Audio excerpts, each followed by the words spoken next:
This is a gentleman, his name is Heraclitus, lived 2,500 years ago, and he thought about this. He was part of the monists. So the monists said, what is reality made of? How do we understand it? And some said it's water, metaphorically, water or air, or one guy said infinity. I think he was leaning too heavily into the ayahuasca. But Heraclitus is the philosopher of fire, or what in Greek is called pantarei, the philosophy of change. And it's like Bushman Theophia.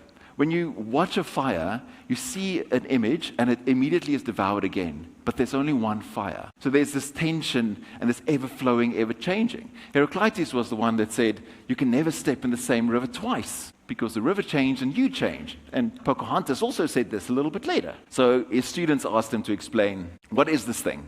And he said, bring me a stick and a piece of gut. And he took it, and he bent the stick, and he tied it together. And he said, that is the underlying structure of reality. With this, I can kill you, or I can create art. I can heal you.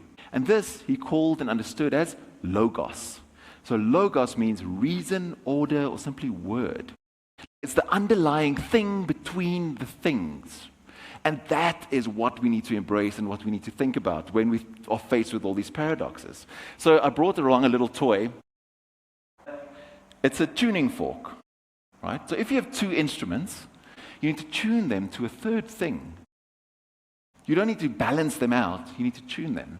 And the question is, what are you tuning it to? So let me hit strike this. What note is that? Yeah, it is a C, because it says so on the handle. That's how I know it. So, what are you tuning to? What we're looking for is not balance, we're looking for harmony.